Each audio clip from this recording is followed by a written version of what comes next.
Hi everyone, welcome to my channel. Today I have a new one for you guys. This is fresh strawberry and peach crumble pie.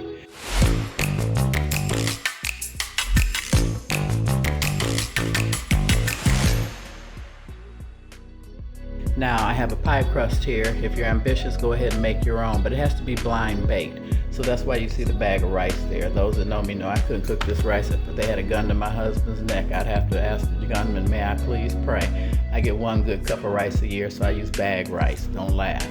Anyway, you're supposed to have 3.5 cups of peaches, 2.5 cups of fresh strawberries. I guess you can use frozen and canned, but I'm gonna go totally fresh.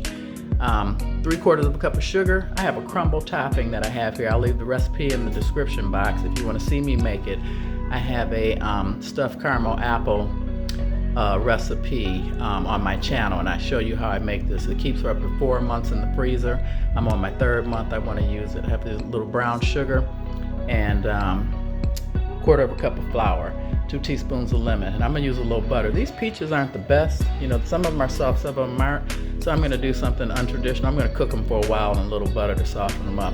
So I'm gonna add some rice to that pie dish, put it in the oven at 425 for 15 minutes. That's called blind baking. And then you can't reuse this rice, just so you know that. And then I have to let the pie shell come to a complete cool. And then I put everything in the pie, top it with the crumble, and then put it in the oven for 40 to 55 minutes. So thanks for watching. Welcome to my channel. I'm Jennifer, if you're new here. And if not, welcome back. And you know, I include an inspirational quote and tell a controversial joke at the end of each video. So if you like this video, please like, subscribe, and share. I'm gonna go ahead and put you on pause, wash those strawberries in some water and baking soda, scrub those peaches, cut them, and get that crust in the oven, and then come back and show you guys where I am. So I'll be right back.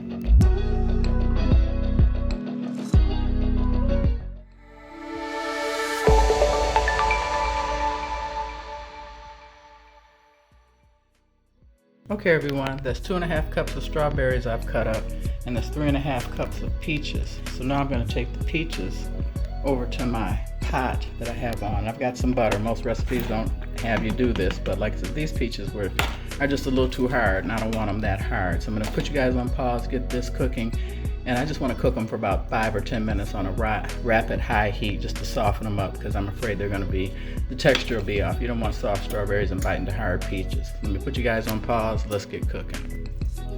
Okay guys, that's my timer. I'm going to go ahead and take the pie crust out, and that's 15 minutes at 425, and that has to come to a complete cool so you can see it.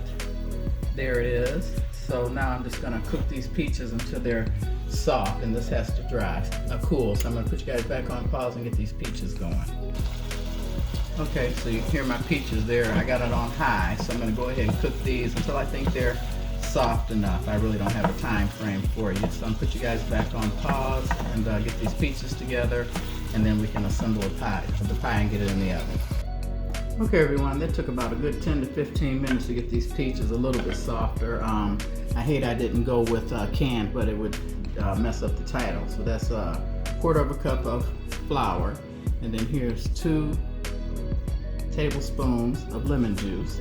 And I'm going to go ahead and add the peaches, because see, if I had really nice juicy peaches, I wouldn't have had to add butter. So you get some good peaches. The butter cooked concoction I have here you don't need. Now you need 1/2 cup of brown sugar. Put that in there. And then you need 3/4 of a cup of white sugar. So I'm going to use my 1/4 cup 3 times.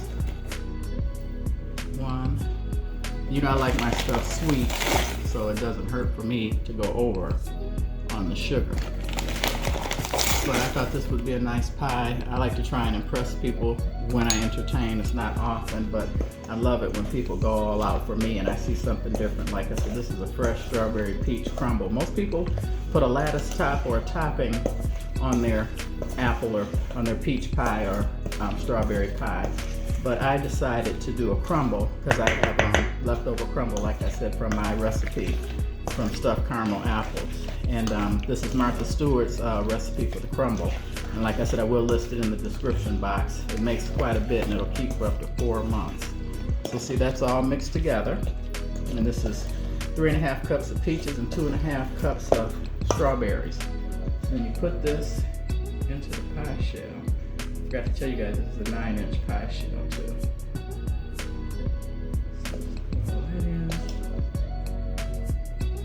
Only bad thing about a crumble, it's hard to cut.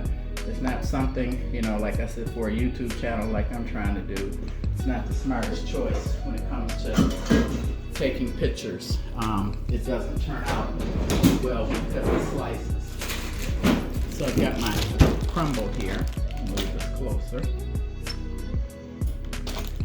It's starting to get a little soft, so I threw it back in the freezer. And then you just put the crumble on top. And this is flour, brown sugar, butter.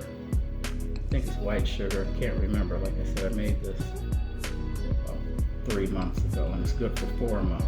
So I wanted to go ahead and use it. And you see my shell cracked a little bit, but that's the beauty of making it yourself. You don't have to deal with a cracked crust. But I'm using a Marie Callender store-bought crust, just so you guys know. And just, I guess, put it on to your heart desire. So I'm going to use quite a bit of this. And like I said, the oven is at 425, and this is going to go for 45 to 55 minutes, because you know I did a blind baking on the crust, so the bottom crust and the sides are ahead of the game, so it won't be gooey, because you know I've got a lot of moisture in there, especially since I added that butter. Because if you can get some really good peaches, you don't need the butter. You can cut them up. Out of all those peaches, only 2 were soft. The other 2 were rock hard. So I didn't really want to go with that. So I think this is covered pretty well. I'm gonna put you guys on pause and then come back when I get this out of the oven. We'll check it midway and see how it's looking. And like I said, if you like this video, please share it with people. And also, if you want to take it to another notch, if you're a real cook, unlike myself, add a little bit of basil to this. It is out of this world. That's how I had it. But you know, that you guys that know me know if my husband sees anything green in there, he won't touch it. So I can't put any little flecks of basil in there because I wouldn't be able to get them out. But if you do try this recipe and use the basil and you love it, please leave me a comment at the bottom, because I would love to know what your family and friends thought of it. So I'm gonna put you guys on pause, turn the camera around, and get this in the oven. Okay everyone, there it is in the oven. It's just cooking on the lowest rack. I'm not quite on the lowest. I could go lower, but I'm gonna leave it right there. So I'll see you guys back in about 45 minutes. We'll check it, and then remember, I have a great joke. Thanks for watching. Okay everyone, the timer says 7 minutes and 6 seconds. I'm gonna go ahead and take it out. It looks like it's ready. I'm afraid it'll overcook, and you see it's burned all over the place. It's probably from boiled over, probably from the butter, because it's not really required in this recipe, but my peaches were just too tough to put in that pie like that. So let me put you guys on pause, turn the camera around, tell you guys my fabulous joke, and God bless you, and thanks for watching. Okay everyone, there you have it. Fresh strawberry peach crumble pie. So let me tell you my joke. And I'm gonna tell you, I got this from my dermatologist last week when I went to see him. I've been seeing him since I was 17. I'm 61. He's still working. I drove back to my hometown. He's a hoot. Anyway, over here in America, they were sending a bunch of people overseas to learn some kind of engineering program. So they sent them all over the world. So one guy ended up in China. So when he got back, he found out he had a sexually transmitted disease. His penis was green, just a mess. So he went to the American doctor, and the doctor said, "Oh my goodness." He said, "I think you have Mongolian gonorrhea." He said, "I've never seen it, but I'm quite sure that's what it is." He said, "Well, what do we do, doc?" He said, "There's no cure." He said, "You have to amputate." He said, "Oh my God." He said, "I hope you're not offended, but I'm going to get a second opinion." The doctor said, "Sure." So he went to a Chinese doctor. Chinese doctor came in. He looked. He said, "Oh wow, yeah, Mongolian gonorrhea." He said, "You got anything for it?" He said, "No cure, no cure." He said, "Nothing we could do." He said, "Well, the American doctor said I have to amputate." He said, "Oh, damn American doctors." He said, "No, amputate. It fall off in two weeks." Isn't that nuts? Anyway, that was pretty funny. So thanks for watching. God bless. Please share this video if you like it, and leave me a comment if you try it, and more importantly, if you add the basil. It is out of sight with the basil, but I couldn't add that because I'm hoping my husband will help me eat this pie so I don't have to eat it all by myself. But anyway, have a good evening, and God bless.